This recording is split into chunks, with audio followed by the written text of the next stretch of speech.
Yeah, it is catchy. It's got a lot of hooks in it, eh? Shine the light. The Venetians, we have two members with us. We've got Dave, we've got Pete. Thank you for coming in and joining us on this evening.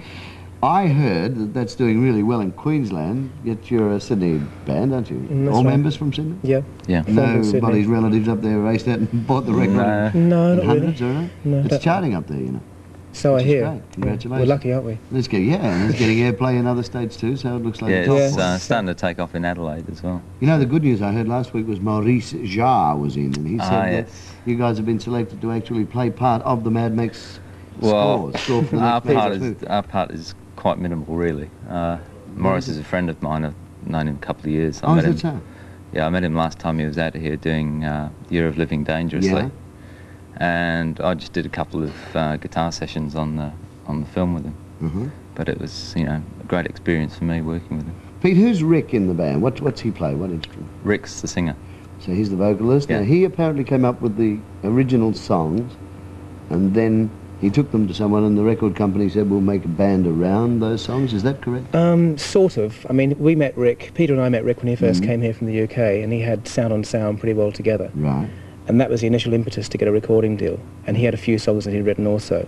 So we based the band around Rick's songs, and then gradually as the band came together, we started writing together as a band. Right. So most of the material now is pretty well co-written as a band as a whole. Out as such, but in the he had the initial impetus with that first song, that's right. Another different way, we had a band on earlier who sort of came through the publishing area. Now, yeah, it's interesting. Got yourselves who one guy sort of, and then the group form around, and away you go. Yeah, we hadn't actually played a gig before we when the single first came out. Now that's incredible too. You hadn't worked as such, which a lot of English bands do. There's a new idea that failed dismally. It's doing all right now. Split Ends, the farewell tour. You're on that.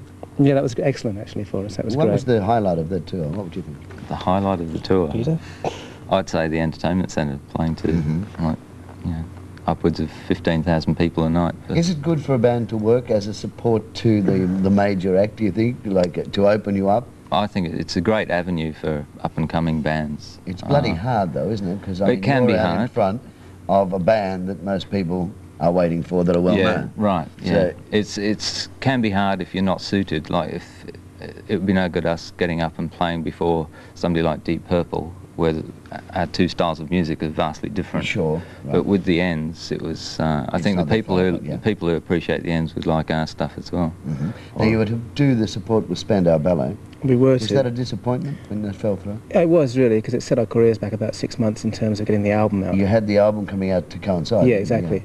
But it's one of those things you've got to learn to live with. I mean, that was their prerogative to say no. They want to get a jazz band to support them, but it's hard for Australian bands when they can't get those kind of supports, because it is a good way of getting yourself across to a wider audience. Just explain that, the situation. They didn't mind if they had you on, but they preferred to have a jazz band as such playing rather than a rock group. Well, we don't really know what the reason was, but that was the reason. That's what they told us. That was, yeah. When will the album come out now that it's been delayed? Hopefully in April. I mean, that's the sort of rough time to release it, providing the single does okay. Well, that one will, so you'll be right, eh? Well, one can but try. Are you doing the Easter show? Is that you? Yeah, I think we are, aren't we? Yeah. What are you doing out there?